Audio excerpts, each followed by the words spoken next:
کرم بزرگان عزیز، آپ سب کو آج کی شب امام حسن مجتبیٰ صلوات اللہ علیہ کی ولادت و سعادت مبارک ہو۔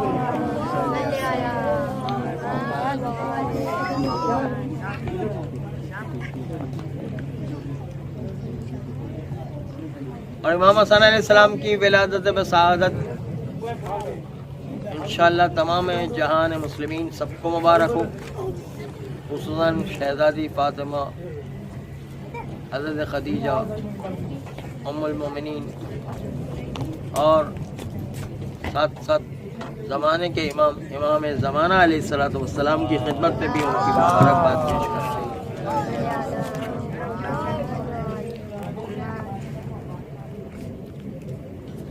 ایک دفعہ بادشاہ روم نے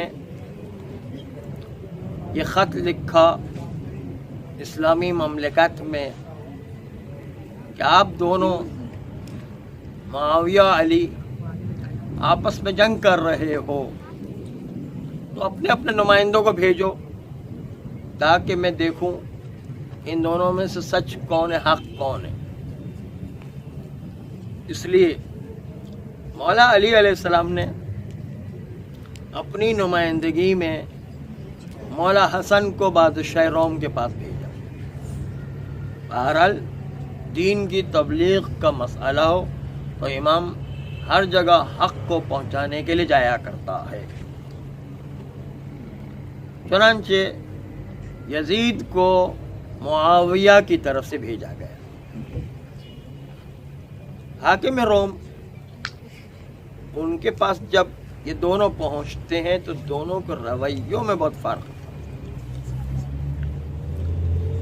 اور یہ فرق تھا کہ مولا حسن چونکہ کسی چیز سے متاثر نہیں ہوئے، جبکہ دوسری طرف یزید روم کے بادشاہوں کے محل اور ان کے بڑے بڑے محل کو دیکھ کر حیران ہو گئے، اور ان کی آنکھیں چکا چوند ہو گئی، اور حیرت زدہ بہت زیادہ تھے کہ اتنی عظیم الشان عمارتیں ہیں کہ یزید دیکھ کے حیران و پریشان تھا، اور بادشاہ روم کے سامنے اتنا جھک گیا کہ گویا کہ سجدہ کرنے پر آ گیا تھا بادشاہ روم کے سامنے۔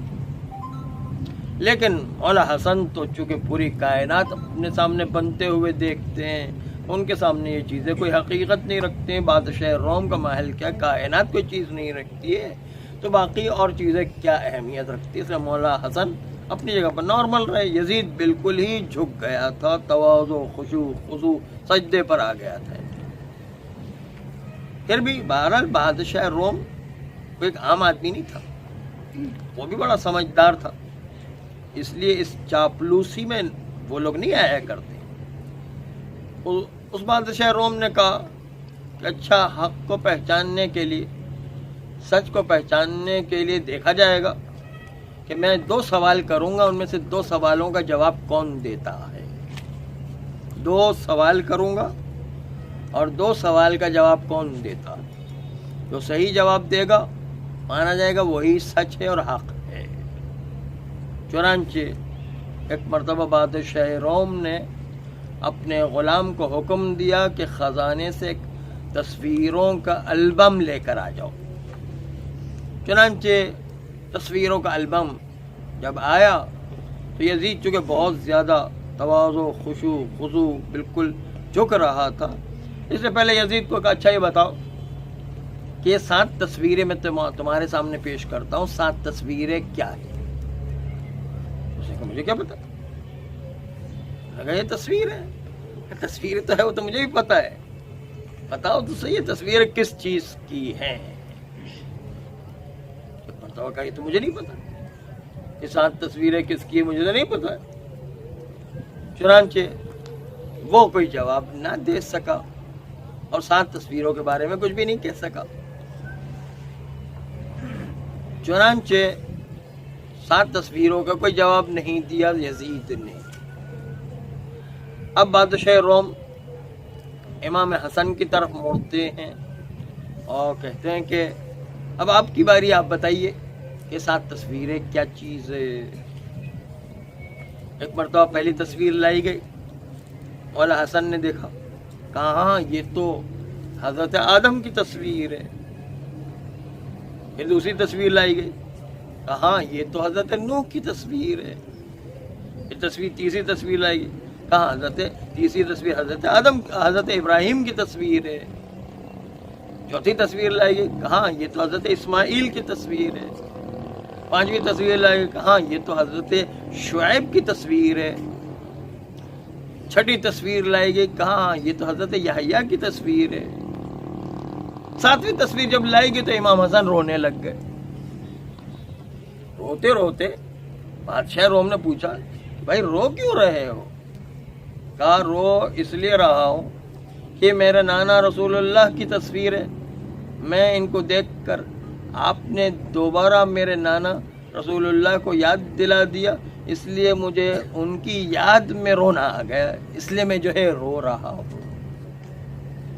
کہا ہاں بالکل صحیح بتایا، جیسی ہماری کتابوں میں لکھا ہوا ہے، ہمارے پر لکھا ہوا محفوظ ہے، بالکل آپ نے اس کے مطابق صحیح جواب دیا ہے، اس لیے پہلے سوال میں تو آپ جیت گئے۔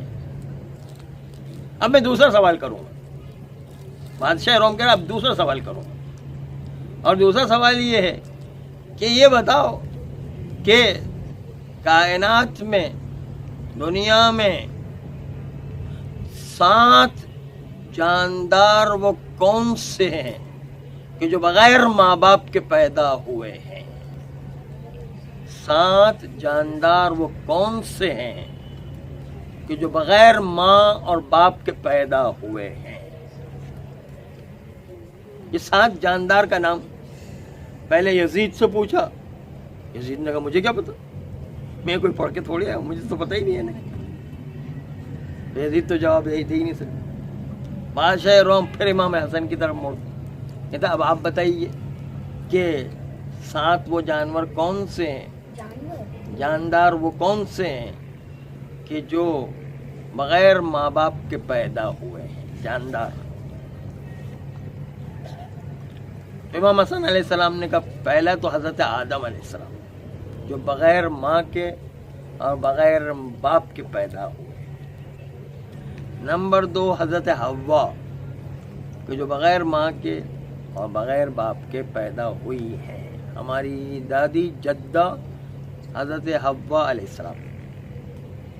تیسرا وہ کوا جس کوے نے دفن کرنے کا کام سکھایا تھا۔ آپ کو یاد ہوگا کہ جب قابیل نے حابیل کو قتل کر دیا تو قابیل کو قتل کرنے کے بعد پتہ نہیں چل رہا تھا کہ اپنے بھائی کی لاش کو کہاں رکھے اور کیسے اٹھائے پورے شہر میں پھر رہا تھا، لیکن اس کا علاج نہیں مل رہا تھا کہ اس کو کیا کروں میں۔ کافی دیر گزر جانے کے بعد، بلکہ کئی دن گزر جانے کے بعد بھی لاش کا ٹھکانہ نہیں لگا سکا قابیل۔ تو 2 کوے آئے، اور 2 کوے جب آئے اور آنے کے بعد آپس میں جنگ کرتے ہیں، اور جنگ کرنے کے بعد ایک کوے نے دوسرے کوے کو مار دیا، اور جب مار دیا تو جو زندہ کوا تھا اس نے چونچ کے ذریعے سے پہلے والے کوے کو زمین میں دفن کر دیا، اور جو ہے دفن کر کے مٹی برابر کر دی۔ قابیل نے منظر دیکھا، اچھا اس طرح دفن کیا جاتا ہے۔ چنانچہ قابیل نے اپنے بھائی حابیل کو جس کو قتل کیا تھا اس کو اسی طرح زمین کھود کے دفن کیا ہے۔ یہ کوے نے قابیل کو سکھایا ہے، کوے نے قابیل کو سکھایا کہ دفن کس طرح کیا جاتا ہے، سمجھ لو۔ چنانچہ قابیل کو جو سکھانے والا کوا تھا وہ بھی بغیر ماں باپ کے پیدا ہوا تھا، اور جو ہے اس کے بھی کوئی ماں باپ نہیں۔ چوتھا جاندار کہ جو بغیر ماں باپ کے پیدا ہوا تھا، حضرت موسیٰ کا عصا کہ جس سے اژدہا بن جایا کرتا تھا۔ اژدہا جو تھا اس کا کوئی ماں باپ نہیں تھے، وہ جو ہے اژدہے کے ذریعے سے، وہ عصا کے ذریعے سے اژدہا بن جایا کرتا تھا، ماں باپ کے بغیر جو ہے اژدہا بنتا تھا، اور وہ اژدہا ایسا خطرناک اژدہا بنتا تھا کہ سارے جادوگروں کے جتنے سانپ بچھو ہوا کرتے سب کو نگل جایا کرتا تھا، اور پھر واپس بھی نہیں الٹی کر کے اگل بھی نہیں دیا کرتا تھا، بس وہ اندر ہی ہضم کر جایا کرتا تھا۔ اور پھر وہ عصا جب سانپ کو حضرت موسیٰ علیہ السلام اٹھاتے تھے وہی کا وہی عصا ہو جایا کرتا تھا دوبارہ۔ یہ چوتھا جاندار کہ جو بغیر ماں باپ کے بنا ہے۔ پانچواں وہ کہ حضرت صالح کی اونٹنی جو حضرت صالح نے دعا کر کے پہاڑ میں سے نکالی تھی، اونٹنی جس کے بارے میں حکم تھا اس کو کوئی نہ چھیڑے، جہاں جاتی ہے پانی پینے دے، جہاں جاتی کھانا چرنے دے، اور جو ہے اس کو کوئی چھیڑے نہیں اور اس کو اپنی آزادی کے ساتھ گھومنے دے۔ لیکن کچھ لوگوں نے جس طرح مولا امیر المومنین کا حق غصب کیا، وہاں پر بھی نبی اپنے زمانے کے نبی صالح کی بات نہیں مانی اور اس کی کوچے کاٹ دی، ٹانگیں کاٹ دی، جس کے نتیجے میں عذاب آیا۔ یہ جو ہے حضرت صالح کی اونٹنی پانچویں نمبر، جس کا کوئی ماں باپ نہیں تھا بلکہ پہاڑ میں سے حضرت صالح کے دعا کرنے سے نکلی تھی۔ چھٹی وہ چیز کہ جو بغیر ماں باپ کے پیدا ہونے والے جاندار تھے، چھٹی چیز وہ جو حضرت عیسیٰ علیہ السلام پرندوں کو بنا کر اڑایا کرتے تھے، خاص طور پر چمگادر کا نام آتا ہے کہ آج کل کہتے بھی ہیں کہ اسی سے کورونا وائرس چلا ہے۔ خیر وہ ہم سے تعلق نہیں رکھتا ہے۔ یہ چمگادر کو مٹی کی شکل کا بناتے تھے اور اس میں جو حضرت عیسیٰ علیہ السلام ہم بإذن اللہ کہا کرتے تھے کہ اللہ کے اذن سے کھڑی ہو جاؤ، تو اس کے نتیجے وہ سچی چمگادر بن جایا کرتی تھی اور ہوا میں اڑنے لگتی تھی۔ تو یہ حضرت عیسیٰ کی جو چمگادر ہے یہ جو ہے بغیر ماں باپ کے پیدا ہوئی تھی، مٹی سے حضرت عیسیٰ نے پیدا کی تھی۔ ساتویں اور آٹھویں چیز جس کو ہم ہر سال تہوار مناتے ہیں، بقرعید کے دن بکرا ذبح کرتے ہیں، وہ کیوں کرتے ہیں؟ حضرت اسماعیل کی یاد میں، حضرت اسماعیل کے بدلے میں ایک مینڈا آسمان سے اترا تھا۔ مینڈا یہ اصل میں مستحب ہے۔ بکرا جو ذبح کرتے ہیں بقرعید کو، نہ بکرا مستحب ہے، نہ گائے مستحب ہے، نہ بھینس، نہ اونٹ۔ اصل مستحب جو ہے وہ مینڈا ہے جو آسمان سے اترا تھا۔ مینڈا وہ جو ڈمبے جیسا ہوتا ہے لیکن پیچھے اس کی چتی نہیں ہوتی، چربی نہیں ہوا کرتی، اس کو مینڈا کہتے ہیں۔ یہ مینڈا اترا تھا آسمان سے اور اس کو جو ہے وہ ذبح کر دیا گیا تھا حضرت اسماعیل کے بجائے۔ یہ مینڈا جو ہے یہ بھی کوئی ماں باپ نہیں رکھتا تھا، آسمان سے ڈائریکٹ اترا تھا، اس کے بھی کوئی ماں باپ نہیں تھے۔ تو یہ 7 ایسی جاندار چیزیں ہیں کہ جن کے ماں باپ نہیں تھے۔ چنانچہ حضرت امام حسن علیہ السلام نے یہ 7 چیزیں بادشاہ روم کے پاس دہرائی۔ بادشاہ روم نے امام حسن کو سچا اور حق پرست کہہ کر اور کہا کہ یہی لوگ حق پر ہیں، اور حق کی جیت وہاں پر امام حسن کی وجہ سے واقع ہوئی بادشاہ روم کے دربار۔ اور خود قرآن میں ایک اصول دیا گیا کہ خلیفۃ اللہ کون بنا کرتا ہے۔ وہ اس وقت کہ جب حضرت آدم اور فرشتوں کا مقابلہ ہوتا ہے اور فرشتے احتجاج کرتے ہیں کہ آدم کو کیوں خلیفہ بنا گیا روئے زمین پر اللہ کا۔ اس وقت جب فرشتوں نے احتجاج کیا تھا، فرشتوں نے مقابلہ کیا تھا، تو اس وقت جو ہے وہاں معیار ذکر کیا گیا کہ خلیفۃ اللہ بننے کا معیار کیا ہوا کرتا ہے۔ تو اس وقت وہاں پر ذکر کیا علامہ آدم اسماء کلہا، اللہ نے آدم کو تمام اسماء سکھا دیے۔ چنانچہ جو ہے آدم و فرشتوں کا جب مقابلہ ہوا، فرشتوں سے کہا اچھا وہ نام بتاؤ، سارے اسماء اس کا نام بتاؤ۔ چنانچہ فرشتوں میں سے کوئی جواب نہ دے سکا اور وہ خاموش ہو گئے۔ پھر آدم سے پوچھا گیا، ایک روایت کے مطابق حضرت آدم سے زمین کے اندر جتنی چیزیں ان تمام اشیاء کی کلیات کو پوچھا گیا۔ حضرت آدم نے زمین کی ساری چیزوں کے نام بتا دیے، لیکن ملا ہاشم بحرانی صاحب مدینۃ المعاجز، ان کا کہنا ہے کہ نہیں، حضرت آدم سے پوچھا گیا تھا کہ 1,24,000 انبیاء کے نام بتاؤ، اور پھر جو ہے 12 اماموں کے نام بتاؤ، 14 معصومین کے نام بتاؤ، اور ہر امام کے ساتھ جو مخلص ساتھی تھے ان کے نام بھی بتاؤ، جیسے سلمان و ابو ذر کی طرح، مالک اشتر کی طرح ان کے ساتھیوں کے نام بھی بتاؤ۔ تو حضرت آدم نے سارے نام بتا دیے، 1,24,000 انبیاء، ائمہ معصومین، 14 معصومین، اور ان کے ساتھ ساتھ جو بالکل مخلص ترین صحابی تھے ان کا نام بھی جو ہے حضرت آدم نے بتا دیا۔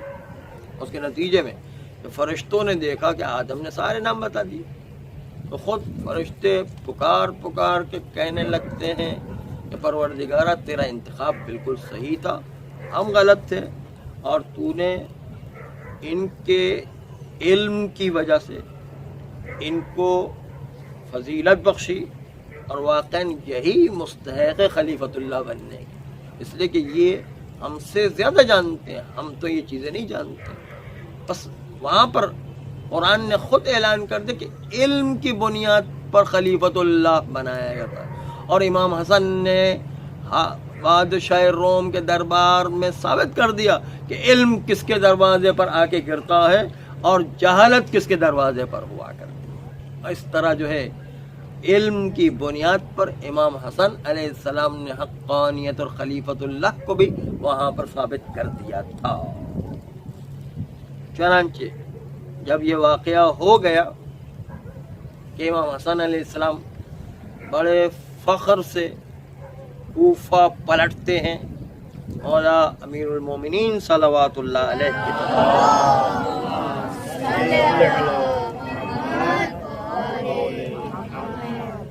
اور یزید اپنا سا منہ لے کر کے معاویہ کے پاس پہنچا، اور جو ہے ہارتا ہوا روتا ہوا پہنچا، لیکن ہو کیا سکتا تھا، اس لیے جو ہے وہ شکست خوردہ اپنے باپ کے پاس پہنچا۔ لیکن اس کا نتیجہ یہ ہوا کہ خالی اس کا اثر کوفہ میں نہیں ہوا، شام کے یہاں پر جہاں پر معاویہ کی حکومت تھی اس کے اندر بھی یہ بات بہت اڑنے لگی کہ بھائی ہمارا بادشاہ، اس کا بیٹا جو ہار گیا، اور علم میں تو علی کا بیٹا جو ہے طاقتور نکلا، اور اس نے ہمارے جو ہے شہزادے کو ہرا دیا، اور حقانیت لوگوں کے سامنے پہنچنے لگی۔ اس کے نتیجے شام کے اندر بھی ایک نرم گوشہ پیدا ہونے لگا عوام کے ذہن میں، ایک سافٹ کارنر پیدا ہونے لگا عوام کے ذہن میں۔ چنانچہ لوگ سوچنے لگے کہ نہیں، حقیقت تو انہی کے پاس ہے، اور کچھ شیعہ نہیں ہو رہا تھا، لیکن بہرحال ایک نرم گوشہ ان کے ذہنوں میں پیدا ہو رہا تھا کہ امام حسن نے شکست دی، اور علم کے میدان میں یزید تو کچھ بھی نہیں کر سکا ہے۔ اس کا مطلب حقانیت کوئی اور طرف جا رہی ہے۔ بس اس کی بنیاد پر آہستہ آہستہ یہ اثر جو ایک نرم گوشہ پیدا ہو رہا تھا امام حسن کی وجہ سے، اور اس سے مولا سید سجاد نے بھی بعد میں جو کربلا کا انقلاب برپا کیا، اس کے اندر بھی اس کی وجہ سے مددگار ثابت ہوا ہے، کہ جو ابھی تھوڑی دیر میں آپ سنیں گے کہ چنانچہ جب یہ نرم گوشہ پیدا ہونے لگا تو ایک مرتبہ ہوا یہ کہ اس نرم گوشے کے نتیجے میں عمرو عاص نے ایک دن حاکم شام کو مشورہ دیا۔ حاکم شام اس کو مشورہ یہ دیتا ہے کہ مولا حسن اکثر شام آیا کرتے ہیں کیونکہ صلح حسن کی شرائط ایسی تھی جس کی وجہ سے ان کو شام آنا پڑتا تھا.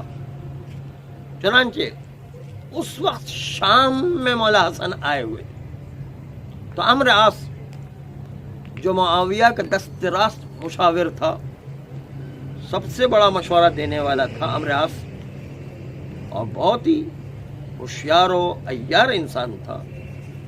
اس نے معاویہ کو مشورہ دیا کہ مولا حسن کا اس بادشاہ روم کے دربار میں جانے کے نتیجے میں ایک اثر معاشرے میں پیدا ہوا ہے، اس اثر کو بھی ختم کرنے کے لیے ہم ایک چال کھیلتے ہیں، اور وہ یہ کہ مولا حسن یہاں پر آئے ہوئے، اور چونکہ مولا حسن یہاں پر آئے ہوئے ہیں اس لیے کوئی ایسا کام کروایا جائے جس کے نتیجے مولا حسن انجام نہ دے سکے.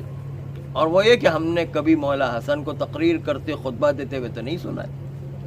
وہ ٹیبل ٹاک میں بڑے معروف ہیں، ایک روبرو گفتگو میں بہت ماہر ہے، اور وہ روبرو گفتگو میں ہر ایک کو قائل کر دیتے ہیں، کنونس کرنے میں بڑے ماہر ہیں.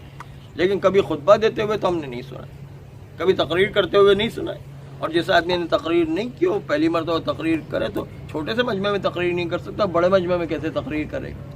عمرو عاص نے مشورہ دیا کہ بھائی چھوٹے مجمع میں پہلی دفعہ تقریر کرنے والا تقریر نہیں کر سکتا ہے، تو ہم تو ایک بہت بڑے مجمع میں ان کو لے جائیں گے مسجد دمشق کے اندر، کہ جہاں پر اتنا بڑا مجمع ہونے کے ساتھ ساتھ سارے وی آئی پیز وہاں پر موجود ہوں گے، جو ہے سپاہ سالاران موجود ہیں، باہر کے جو ہے سفراء موجود ہوں گے، اور سارے نمائندے موجود ہوں گے.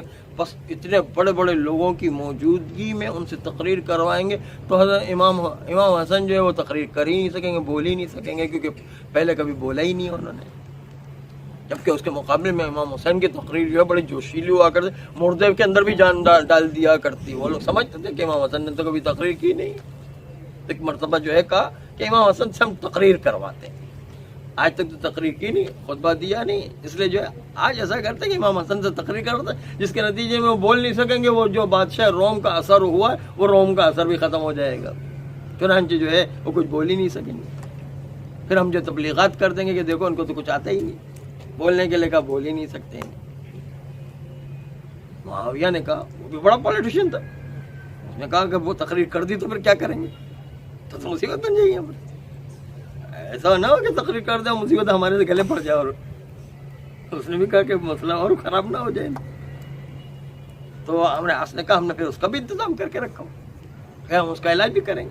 ہم نے علاج پورا پکا کر کے سوچا ہوا ہے، اگر یہ تقریر کر سکے تو پھر بھی علاج سوچے، تقریر نہ کرے تو ویسے ہی ختم ہو جائیں گے. اچھا چلو ٹھیک ہے. آپ اس کو پتا تھا کہ ہمارے عاص جو ہے وہ چھوٹا موٹا آدمی نہیں، اسے پورا بندوبست کیا ہوگا نے. چنانچہ اب منصوبہ بندی مکمل ہو گئی کہ امام حسن علیہ السلام سے دمشق کی مسجد میں کھلے عام مجمع میں وی آئی پیز کی موجودگی میں، سرداروں کی موجودگی میں، بڑے بڑے کمانڈروں کی موجودگی میں، سفارت خانوں کے نمائندوں کی موجودگی میں، سفراء کی موجودگی میں مولا حسن سے تقریر کروائی جائے گی، خطبہ دلوایا جائے گا پہلی مرتبہ. اب جو ہے مولا حسن سے گزارش کرنے کے، فرزند رسول آپ کی نصیحت ہم نے بہت دن ہو گئے سنی نہیں ہے، ہم چاہتے ہیں کہ آپ جو ہے کوئی نصیحت ہمیں فرمائے تاکہ جو ہم بلکہ ہم مجمع عام میں کریں گے تو اچھا ہوگا، سب لوگ استفادہ کریں گے. اب ان کو پتہ نہیں تھا کہ جو ہے یہ جو ہے عام آدمی کی طرح نہیں ہے، یہ تو جو ہے اہل بیت کے گھرانے سے ہے، ان کو سکھانے کی کیا ضرورت ہے. چنانچہ جو ہے ممبر پہ بٹھایا گیا. اب مولا حسن کو جو ممبر پہ بٹھایا تو کیا ہونا تھا، غضب ہی ہو گیا. مولا حسن نے جو ہے جیسے مولا سید سجاد نے کربلا کے واقعے کے بعد دمشق کی مسجد میں جیسے خطبہ دیا تھا ویسے ہی خطبہ جو امام حسن نے دینا شروع کیا. اور وہ خطبہ اگر آپ کو یاد ہو تو اس سے ملتا جلتا خطبہ مولا حسن نے دیا. کہا جو مجھے جانتا ہے سو جانتا ہے، اور جو نہیں جانتا ہے تو جان لے کہ انا ابن المحمد المصطفیٰ، انا ابن رسول اللہ، انا ابن نبی اللہ، انا ابن البشیر النذیر، انا ابن السراج المنیر، انا ابن المکۃ والمنى انا ابن المشعر والحرام انا ابن الرکن والمقام انا ابن صاحب المعجزات. اور یہ خطبہ جو پڑھنا شروع کیا تو اس کے بعد سید سجاد نے خطبے کا رخ بدل دیا تھا. یہاں تک تو سید سجاد کے جملے تھے، صرف ایک جملہ نہیں تھا، مشعر اور عرفات کا تذکرہ سید سجاد نے نہیں کیا تھا، امام حسن نے کیا. اب جو رخ بدلا تو مولا سید سجاد نے رخ بدل کر کے کہا تھا کہ میں اس کا فرزند، انا ابن الذی قتل ابی عطشانا، میں اس کا فرزند ہوں کہ جس کے باپ کو پیاسا ہی ذبح کر دیا گیا. یہ مولا سید سجاد کا بیان تھا، لیکن مولا حسن نے بیان کو بدل دیا کہ میں اس کا فرزند ہوں، انا ابن الذی، میں وہ ہوں، صلب حق ہوں، کہ جس کے حق کو غصب کر لیا گیا، وہ کہ جس کے حق کو غصب کر لیا گیا اور جس کو اللہ نے سچا خلیفہ بنایا تھا اس کے حق کو چھین لیا گیا. میں اس علی کا فرزند ہوں، میں اس فاطمہ کا فرزند ہوں، میں رسول اللہ کا فرزند ہوں، یہ منا کا فرزند ہوں، میں مکہ کا فرزند ہوں، میں بطحا کا فرزند ہوں. یہ جو خطبہ دیا تو اب تو جو ہے ان کے ہاتھ پیر پھول گئے کہ جس طرح جو ہے سید سجاد کے خطبے سے یزید کے ہاتھ پیر پھول گئے تھے کہ اب کیا کرے، تو بڑی مصیبت آ گئی، پورا انقلاب برپا ہو جائے گا. اس طرح جو ہے یہاں پر معاویہ کے بھی ہاتھ پیر پھول گئے کہ یہ کیا ہو گیا، ایک دم اتنی زبردست تقریر کر دی کہ ان کا حق جو ہے ہم نے ممبر پہ بٹھا کر کے مجمع کو بتا دیا کہ حق کس کا تھا. وہ تو صاف صاف بول گیا، اب کیا کریں، تو سارا کہے پلٹ. ایک مرتبہ معاویہ نے کہا فرزند رسول ہم نے آپ سے بڑا استفادہ کر لیا، اب آپ تشریف لے آئیے. امام حسن کو پتا تھا کہ جھگڑا کرنے کی جگہ نہیں، اس لیے جو ہے واپس نیچے اتر آئے اور جو ہے اپنا حق بتا کر کے نیچے اتر آئے اور بہترین خطبہ لوگوں کی خدمت میں پیش کیا اور جو ہے بڑے حیران و پریشان تھے. اب امر عاص کی طرف دیکھا معاویہ نے کہ بھائی آپ نے کہا تھا کہ خطبہ اگر جو ہے وہ بہت اچھی تقریر کریں گے تو کچھ علاج کریں گے، اب تو تقریر بھی زبردست کر دیا، اب تو اور مصیبت بن گیا، اب کیا کریں گے. کہا بھی دیکھیے کیا کرتے. اب جو ہے کیا ہوا، مولا حسن نیچے اترے، ایک مرتبہ فاؤل زبان استعمال کرنا شروع کر دی اور مولا حسن کی توہین کرنا شروع کر دی. لوگوں کے سامنے جو ان کی وقت کو گرانے کے لیے گندے الفاظ استعمال شروع کر اور بڑی توہین، بڑے جو ہے غلط لہجے میں جو امام حسن سے بات چیت کرنے لگے. اس کے ذریعے سے مولا حسن کے مقام کو گرانے کی کوشش کی. ایک مرتبہ ایک آدمی اس میں بڑھ چڑھ کر کے جو بہت برا بھلا کہہ رہا تھا، ایک مرتبہ مولا حسن نے اس سے کہا ارے تو عورت ہو گئی ہے، مردوں کے مجمع میں بیٹھے ہو کیا کر رہا ہے. ایک مرتبہ دیکھا تو اس کی داڑھی ہی گر گئی بیچارے کی، داڑھی گر گئی اس کی بیچارے کی. جیسے اسے کہا کہ تو عورت ہو گئی یہاں بیٹھے کیا کر رہا ہے، تو ایک مرتبہ داڑھی گر گئی بیچارے کی اور شکل پوری بن گئی عورت کی ہے اور پورے جسم کے اندر تبدیلی پیدا ہونے لگی. ایک مرتبہ دیکھا ارے میں تو عورت بن گیا، ایک دم عورت بن گئی. جیسے عورت بن گیا تو ایک دم جو ہے اپنے آپ کو چھپاتے اور دوڑتے بھاگا ہے نا، مجمع میں سے بھاگا کہ میں تو عورت بن گیا ایک دم. اب جو عورت بنا تو مولا حسن چل کے جانے لگے. ہمارے عاص نے کہا کہ فرزند رسول 2-3 سوالات ہیں، اگر آپ اس کے جوابات دے دیں. جہاں علم کا مسئلہ ہوتا ہے ائمہ معصومین جو ہے علم کو شگافتہ کیا کرتے ہیں. چنانچہ کہا اچھا پوچھو جو بھی علم کا مسئلہ ہے. چنانچہ ابھی یہ گفتگو جاری تھی کہ اتنی دیر میں ایک پردے دار عورت آ گئی. پردے دار عورت آ کے کہتی فرزند رسول، پیروں میں گر گئی. کہا فرزند رسول میرے شوہر نے آپ سے بہت گستاخی کی اور گستاخی کی سزا بھی اس نے دیکھ لی کہ وہ مرد تھا عورت بن گیا، اور کے نتیجے کے اندر ہمارے لیے کیا مصیبت بن گیا، ہمارا پورا خاندان تباہ ہو گیا، ہم کیا کریں گے، ہمارا کیا قصور ہے اس کے اندر. اسے فرزند رسول اب جو ہے کوئی آ کر کے مجھ سے کہے گا کہ تمہارا شوہر کہاں ہے تو میں کہوں گا یہ عورت میرا شوہر ہے کیا، میں کیا کہوں گا. اور جو ہے وہ کہے ان کے ماں باپ پوچھیں گے کہ میرا بیٹا کہاں گیا تو میں کہوں گا یہ عورت جو ہے بیٹا تھا بیٹی بن گئی ہے. کیا کریں گے، بڑا مسئلہ بن گیا ہمارے تو. بیٹا تھا بیٹی بن گیا، کیا کریں. اس کے ماموں چچا کے پوچھیں گے کہ بھائی وہ کہاں چلا گیا، ہم کہیں گے وہ بیٹا وہ جو لڑکا تھا لڑکی بن گئی ہے. ہم کیا کریں، یعنی ہمارے تو بڑا مسئلہ بن گیا. وہ تو لوگوں کے لیے نشان عبرت بن گیا، لیکن مولا آپ نے ان کو جو ہے وہ تبدیل جنس کر دیا، اس کے نتیجے میں آپ اس کو تو سزا مل گئی، لیکن ہمارے خاندان میں کتنا بڑا نقصان ہو جائے گا، اور اس کی وجہ سے ہم لوگ کیسے زندگی گزاریں گے، ہمارے بچے کس طرح زندگی گزاریں گے۔ اس لیے مولا پیروں پر گرتے ہوئے کہ مولا آپ جو ہے اسے معاف کر دیں، اس نے بڑی گستاخی کی ہے، آپ اس کو دوبارہ جو ہے مرد بنا دیں، آپ اس کو دوبارہ مرد بنا دیں۔ امام حسن علیہ السلام نے کہا کہ اچھا تم اپنے شوہر کو لے کر آؤ، وہ جو عورت بن گئی تھی اس کو لے کر آئے دوبارہ، اور بڑی معافی مانگتا ہوا کہا مولا جو مجھ سے قصور، ایک مرتبہ مولا نے اشارہ کیا، ایک مرتبہ وہ عورت تھی دوبارہ مرد بن گیا، اور جو ہے ایک مرتبہ فوراً جو ہے مرد میں تبدیل ہو گیا، اور جو ہے شکرانہ ادا کرتے ہوئے مولا حسن کی گئے۔ اور یہ امام حسن کی بہت خاص الخاص خصوصیت ہے کہ سارے اماموں نے کچھ نہ کچھ معجزات دکھائے، مردوں کو زندہ کرنا، ایک جگہ سے دوسری جگہ جو ہے وہ چیزوں کو منتقل کر دینا، ایک آدمی کو ایک جگہ سے دوسری جگہ پر منتقل کر دینا، چھپی ہوئی چیزوں کو بتا دینا، یہ سارے ائمہ معصومین دکھاتے رہے۔ لیکن عورت کو مرد کرنا یا مرد کو عورت کرنا یہ کسی امام نے معجزہ دکھایا نہیں، صرف امام حسن کی خصوصیت یہ ہے کہ وہ مرد کو عورت بنا دیتے ہیں، ذرا سے کوئی گڑبڑ کرتا مرد کو عورت بنا دیتے، وہ جو ہے ایک دم حیران ہوئی، اور ایک دفعہ نہیں 5-6 مرتبہ مولا حسن اس طرح کر چکے۔ ایک صحابہ ہے مولا حسن کی خدمت میں، مولا حسن آپ تو یہ گفتگو کے اندر لوگوں کو قائل کر دیتے ہیں، کنونس کر دیتے ہیں، آپ کے سامنے کون ٹھہر سکتا، آپ کی گفتگو بہت اچھی ہوتی ہے اور اس کی وجہ سے آپ لوگوں کے دلوں کو بدل دیتے ہیں، اور آپ جو ہے بالکل تبدیل کر دیا کرتے ہیں۔ تو مولا حسن نے کہا تم دلوں کی تبدیل کی بات کرتے ہو، میں چاہوں تو جو مرد کو عورت بنا دو، عورت کو مرد بنا دو، اور جو ہے چاہوں تو جو ہے عراق کو شام بنا دو اور شام کو عراق بنا دو۔ تو اس نے جو ہے امتحان کے لیے کہا کہ اچھا پھر کر کے دکھائیے۔ ایک مرتبہ جو ہے اسی پر جو ہے کیا تو وہ جو ہے مرد تھا عورت بن گئی ایک دم، ساتھ ساتھ اس کی بیوی بھی کھڑی ہوئی تھی، اس بیوی کو کہا کہ تم جو ہے مرد بن جاؤ گے، وہ مرد بن گیا بیچارہ، مرد جو عورت بن گئی اور جو ہے عورت جو ہے مرد بن گئی، وہیں پر کھڑے کھڑے کر دی۔